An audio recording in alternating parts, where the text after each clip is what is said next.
好，欢迎收看四姨太今天为大家带来的精彩内容。心智成熟，嗓音状态最佳，未来不可限量，这便是当打之年。歌手第8期刚刚结束，姨太觉得这期可以称之为神仙打架的一期。这次我想先聊聊袁娅维。当看到袁娅维选歌的时候，就可以幻想出她的演唱方式，一种可以被预见的精美绝伦。这么多年，音乐圈不止一个人，不止一次的夸赞袁娅维，可到了现实世界，袁娅维总是徘徊在红与不红的临界线上。夸袁娅维是因为她的唱功和音乐意识实在挑不出毛病，从演唱到制作都精细的可怕。几年前，姨太看过一篇文章，里面称袁娅维是最该红的选秀歌手。我想作者大概是单纯为她感到惋惜。几年后的今天，她的确拥有了大众所能想到的优秀歌手的一切标准：强大的唱功、不俗的唱商、色彩十足的音色、潮流的音乐意识，结果还是离红差一步。曾经有人问王菲：“你为什么这么会唱？”王菲回答的意思大概是天生的，开口就这么唱。就如袁娅维这一场的演唱一样，你从哪里都挑不出问题。她好完美，她有思考，但大多数人还是会被斯蒂芬妮的版本吸引。斯蒂芬妮靠什么吸引我们？唱功、音色、颜值，是灵性，那种不经思考的尾音，那种由内而外的表达。音乐哪需要那么多正确？然而也许会有很多歌手去潜心研究怎么显现出灵性，但袁娅维的淘汰我依旧觉得惋惜，因为在这个舞台上，她不该是被淘汰的那一个。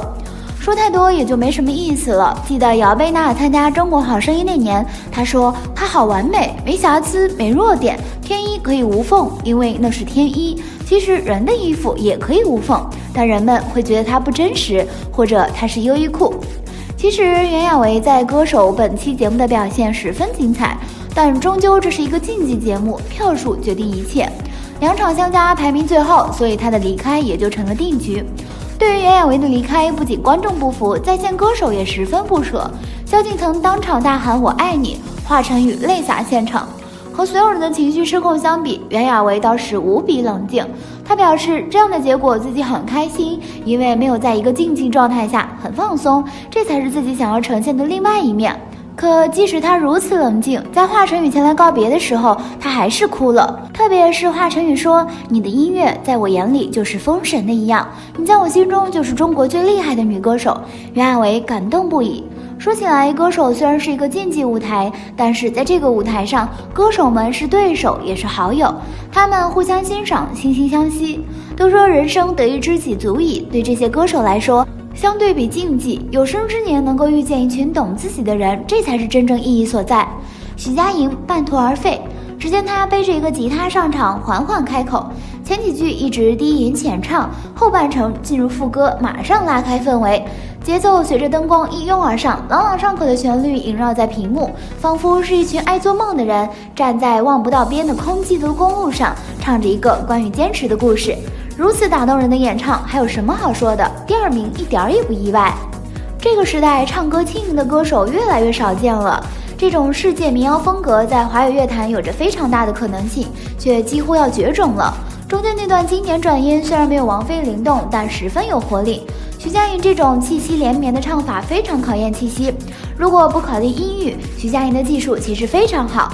依旧还是那句话，这个舞台上她不是最耀眼的，却是最具有回味感的。华晨宇新世界，在连续2场放飞自我之后，华晨宇已经彻底远离了舒适圈，远离了他在大家心中的定位。看似一切都在改变，实则华晨宇一直都在运筹帷幄。毕竟他是第2次来到歌手这个舞台了，他需要做的事情必然比大家想象的要多，他比2年前更强了。抛开其他因素不讲，在第8期节目中，华晨宇就是要赢，以及要取得尽量靠前的名次，只有先留下来，才能改变更多的事情。所以华晨宇终于回到了自己的正常轨道当中，选用了他的原创歌曲《新世界》。米西亚说：“这才是花花呀！”一切又回到了华晨宇的经典风格。在姨太看来，相比于之前的神树和降临，《新世界》更符合大众听审团的喜欢标准。高音可以绕2-3圈，是一首很劲爆的歌曲。虽然说之前的神树和降临也很优秀，是2首直击心灵深处的歌曲，只不过风格太过于小众化了，过程很热闹，结果却不十分理想。华晨宇的选择没有错，只是大众无法理解这2首歌的内在。或许说暂时还未理解和产生共鸣。熟悉仪态的观众都知道，仪态一直在视频里聊华晨宇的音乐，那种不断铺陈上升、制造意象的音乐，其实是向着歌手内心发展的。因此，他做的越极致、越内向，大众理解起来就会越困难。这就要看他是否在乎大众眼光了。至少在这一季里，他不是很在乎，因此也没有去迎合大众。也因此，在这个舞台上，华晨宇无法与其他歌手横向比较，他只能与他自己比。毕竟，艺术这种东西容不得任何人理克中。你眼里的分手、想自杀，不过是别人眼中的幼稚好浮夸。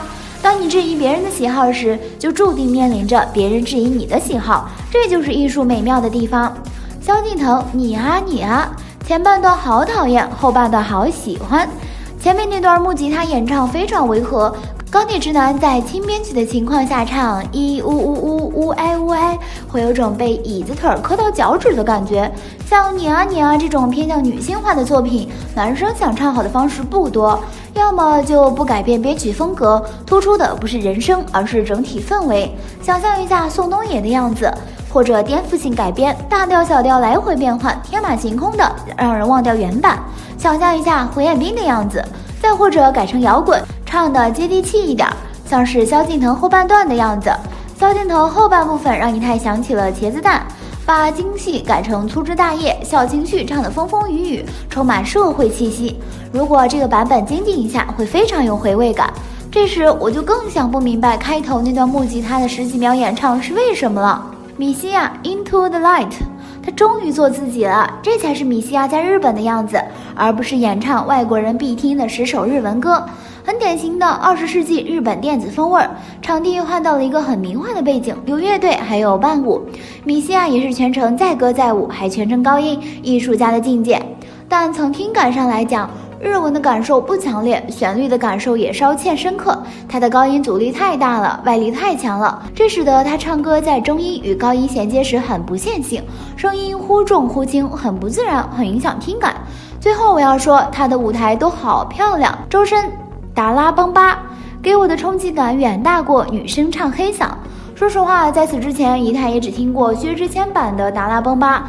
作为一首2次元神曲，它更多带给大家的是一种欢乐的气氛，这其实和周深的性格不谋而合。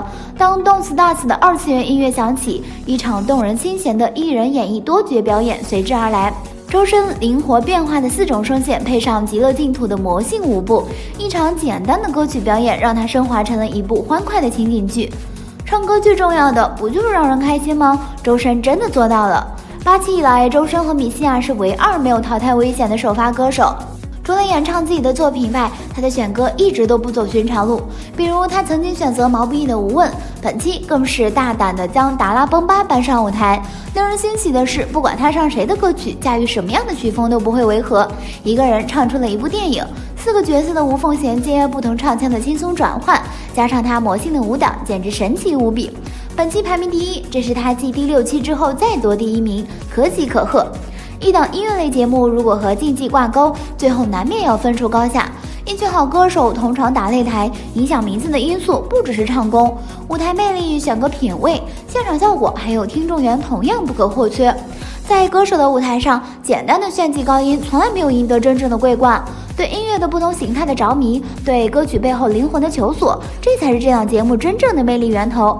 说句题外话，仪态真的很喜欢花花，他可以说是国内最懂音乐竞技的歌手之一。从快男冠军到18年歌手亚军，包括这次歌手的3连冠，一路音乐竞技成绩辉煌。神树和降临的选曲，要看他想在这届歌手中得到什么。对于已经获得过歌手亚军，并且处在国内年轻音乐人顶峰的华晨宇，这样选曲说明他并不看重名次，更多的是想要在这季歌手中让大众了解自己的原创作品。花花不在意的东西，我们也不必去争，音乐才是我们守护的乐园。好啦，今天的视频呢就分享到这里啦。如果喜欢四姨太的视频，就请多多订阅和关注，四姨太每天都会更新精彩娱乐资讯哦。